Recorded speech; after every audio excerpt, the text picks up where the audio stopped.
2023 के विधानसभा चुनाव की तैयारियों के तहत भारतीय जनता पार्टी एक बार फिर राजस्थान, मध्य प्रदेश और छत्तीसगढ़ में एक पुराने फार्मूले पर अपना दांव लगाने जा रही है। जी हाँ दोस्तों, भारतीय जनता पार्टी ने इस बार पराजित या विजयी विधायकों के मुकाबले सांसदों पर ज्यादा भरोसा दिखाया है और इसका एक प्रमाण था कि जो पहली सूची आज से लगभग 20 दिन पहले जारी हुई थी, जिसमें मध्य प्रदेश और छत्तीसगढ़ के कुछ सीटों का नाम था, 21 सीटों की वो सूची थी, जिसमें विजय बघेल को मुख्यमंत्री भूपेश बघेल के खिलाफ पाटन से उन्होंने टिकट दे दी थी। तब ये समझा जा रहा था कि शायद वो एक संयोग हो सकता है, लेकिन जो दूसरी सूची कल आई है मध्य प्रदेश की, जिसमें 39 नामों का समावेश है, जिसमें 3 केंद्रीय मंत्री और 7 सांसदों को शामिल किया है, जो इस बात की तरफ साफ इशारा है कि इस बार भारतीय जनता पार्टी एक पुराने फार्मूले पे अमल कर रही है, जो कि उन्होंने पहले अखिलेश यादव के खिलाफ यूपी में और पश्चिम बंगाल के विधानसभा चुनाव के दौरान भी इसको उतारा था, जिसमें उन्होंने सांसदों को विधानसभा चुनाव में उतार करके जीतने की कोशिश की थी। जी नमस्कार दोस्तों, मैं हूं बीडी निजामी और आप देख रहे हैं न्यूज T20।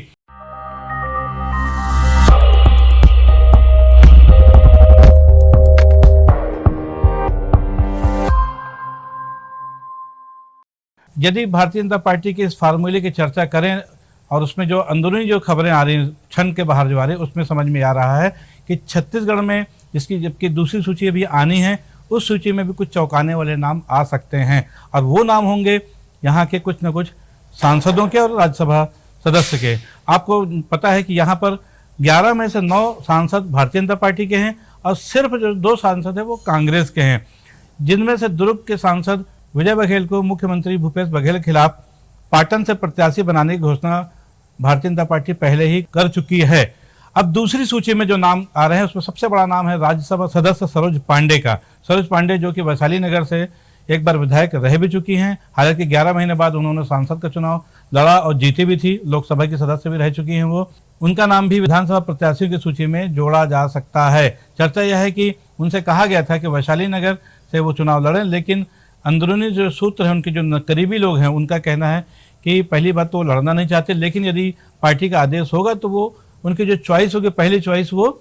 अरुण वोरा के खिलाफ दुर्ग हो सकती है। बहरहाल यदि ऐसा हुआ तो अरुण वोरा के खिलाफ सरोज पांडे चुनाव मैदान में देखा जा सकता है। इसी तरह रायपुर के सांसद सुनील सोनी और बिलासपुर के सांसद अरुण साव, जो कि प्रदेश भारतीय जनता पार्टी के अध्यक्ष भी हैं, उनको भी संकेत दे दिया गया है कि वो भी विधानसभा सीटें अपने लिए तय कर लें अपने जिले में कि वो कहां से लड़ना चाह रहे हैं। इसी तरह गोमती साय जो कि रायगढ़ के सांसद हैं, रेणुका सिंह जो कि सरगुजा से आती हैं, संतोष पांडे जो कि राजनांदगांव के सांसद हैं, उनको भी इशारतन कह दिया गया है कि वो भी अपने लिए कोई सुरक्षित सीट तलाश देता। इसके पीछे ये माना जा रहा है कि भारतीय जनता पार्टी जो कि पिछले चुनाव में छत्तीसगढ़ में सिर्फ 15 सीटों पर सिमट गई थी और एक बहुत ही अप्रत्याशित रिजल्ट था, इस चुनाव में सांसदों के मैदान में उतारकर उसको लगता है कि कम से कम एक सांसद तो उनका चुनाव विधानसभा जीत ही सकता है। इसको लेकर के जैसे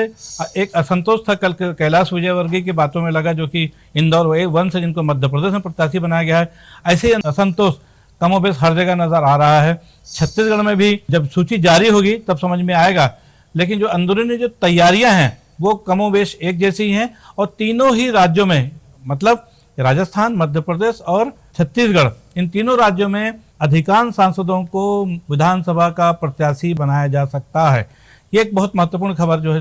भारतीय जनता पार्टी के हलकों से छन कर बाहर आ रही है और ये इस बात का संकेत भी है कि या तो भारतीय जनता पार्टी को अपने स्थानीय विधानसभा के जो टिकट के दावेदार हैं उन पर विश्वास नहीं है और या फिर इसको गंभीरता माना जाए। लेकिन हाईकमान के इस फैसले से न सिर्फ सांसद और केंद्रीय मंत्री जो कि उनमें असंतोष व्याप्त है, बल्कि अन्य वो लोग जो कि टिकट के दावेदार हैं उनमें भी गहरा संतोष फैलता हुआ दिख रहा है। और जब उनको लगता था कि इस बार शायद हमारा नंबर लग जाए, यदि ऐसे सांसदों को प्रत्याशी बनाती है भारतीय जनता पार्टी, तो वहां के जो टिकट के दावेदार होंगे, निसंदेह उनके मन में भी गहरा असंतोष उभरेगा और ऐसी स्थिति में वो भी भारतीय जनता पार्टी के लिए कोई अच्छी बात नहीं कही जा सकती, क्योंकि जब स्थानीय कार्यकर्ता जो लोकल विधानसभा के तक के सपना देखते रहते हैं और ऐसे समय में उनकी टिकट काट करके सांसदों के लिए प्रत्याशी बनाया जाता है, तो विधानसभा के दावेदारों में निसंदेह असंतोष होगा, नाराजगी भी होगी और उसका खामियाजा भी पार्टी को भुगतना पड़ सकता है। बहरहाल छत्तीसगढ़ में तो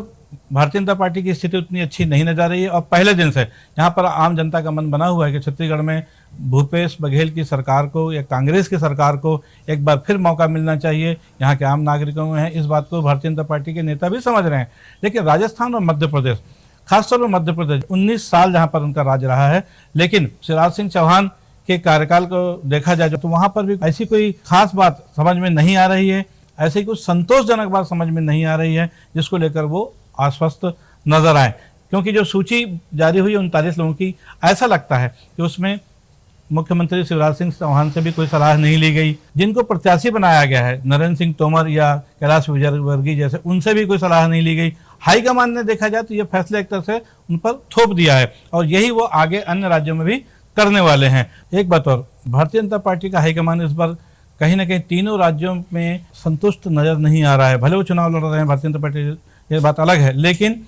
कहीं ना कहीं उनको भी परिस्थितियां ऐसी समझ में नहीं आ रही, क्योंकि वजह साफ है कि तीनों राज्यों में कहीं पर भी वो मुख्यमंत्री के नाम का प्रोजेक्शन नहीं कर रहे हैं, चाहे मामला छत्तीसगढ़ का हो, चाहे मध्य प्रदेश का हो या फिर राजस्थान का। राजस्थान की स्थिति तो यह है कि 2 बार मुख्यमंत्री रह चुकी वसुंधरा राजे सिंधिया भी पार्टी के किसी कार्यक्रम में नहीं जा रही हैं। उनकी कहीं ना कहीं नाराजगी, वो चाहती हैं कि कहीं ना कहीं राजस्थान से उनके नाम का ऐलान होता मुख्यमंत्री के लिए, लेकिन पार्टी हाईकमान ने साफ तौर पर इनकार कर दिया। इतना जरूर है कि बीती रात गृह मंत्री अमित शाह और राष्ट्रीय अध्यक्ष भारतीय जनता पार्टी के जेपी नड्डा सहित PL संतोष, इन तीनों नेताओं के साथ राजस्थान में एक गहरी मंत्रणा हुई है, पहले वसुंधरा राजे के साथ और उसके बाद अन्य नेताओं के साथ। रात 2:30 से 3 बजे तक की बैठक चलती रही।